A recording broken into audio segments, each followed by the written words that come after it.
السلام عليكم ورحمة الله وبركاته. حبايبي وحبايب قلبي، وحشتوني جدا جدا. ايه رأيكم في الطبق الجميل التحفة ده؟ حاجة كده في منتهى الجمال، بسم الله ما شاء الله.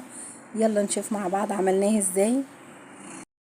انا عندي حبايبي هنا 1.5 كيلو ريش عجالي، وعندي بهارات مشكلة للحمة.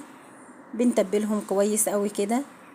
وبما ان بقى الطبق صغير، احنا نقلناهم كده في حاجة كبيرة شوية.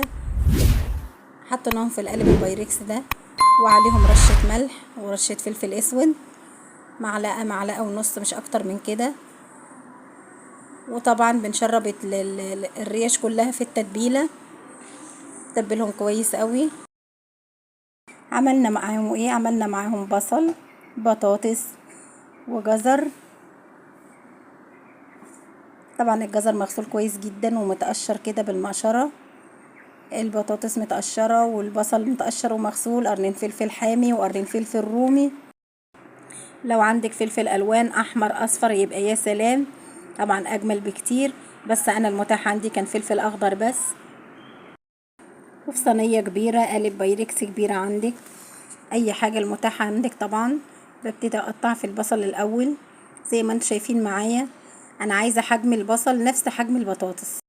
ليه بقى؟ عشان البصل قصدي ما يستويش زياده عن اللزوم، ويخلي الاكله كده تبقى يعني ملبوخه كده مش حلوه.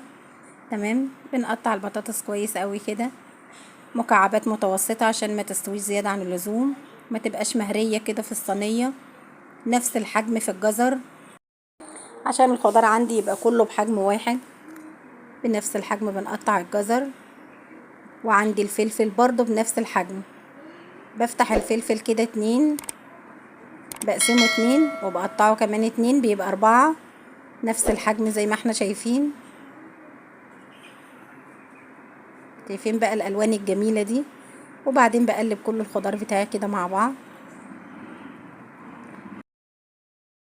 وبنوزع الجزر طبعا، لان الجزر اقل حاجة عندي في الخضار، بنوزعها في كل الاتجاهات كده. وابتدي ارص بقى اللحمة بتاعتي، الريش كده جنب بعضها. طبعا الريش على ما قطعت الخضار هي اتبلت وشربت من الملح والتتبيلة، زي ما احنا شايفين. حاجة جميلة بسم الله ما شاء الله. وبنعمل عصير 2 طماطم. انا بالنسبة لي بسلق الطماطم الاول على النار، بحطها على النار كده تستوي وتبقى جميلة، وبالهاند بلندر كده بضربها بسرعة. معلقة ملح وقلب كويس قوي، وبننزل بيها على الطاجن بتاعنا الجميل ده. ممكن تعمليه في طاجن، ممكن تعمليه في صينية، ممكن تعمليه في قالب، ممكن تعمليه في بايركس، زي ما تحبي، زي ما يعني المتاح عندك في البيت. بعد ما انزل الصلصة كلها كده على الوش، على وش اللحمة بفرشة كده، بوزع صلصة الطماطم على اللحمة كلها، عشان لما تستوي كده بقى تبقى متقمعة كده وشكلها جميل، وتاخد لون جميل كده. كمان عندي معلقة سمنة بلدي، معلقتين سمنة بلدي يا ريت على الوش برضو، بمعلقة بفرشة توزعيهم كده، بتدي شكل جميل جدا للصينية بعد ما بتطلع. وبورق فويل كده بغطي الصينية بتاعتي، بغطيها بورقتين فوق بعض، بحيث ان بقى اول ما تبتدي بقى تسخن في الفرن وتطلع البخار ما يطلعش بره. بنقفل عليها كويس قوي، وبندخلها الفرن لمدة 1.5 ساعة. هي بتاخد في الفرن 2 ساعة، طبعا بندخلها ل1.5 ساعة زي ما احنا شايفين مع بعض. وبنشيل الفويل من عليها، تديني طبعا الشكل ده، وندخلها الفرن كمان نص ساعة، تطلع بالشكل التحفة الجميل ده زي ما انتم شايفين معايا. وطبعا اللحمة استوت وبقت دايبة دوب زي ما انتم شايفين، بسم الله ما شاء الله. والخضار كمان استوى وبقى جميل.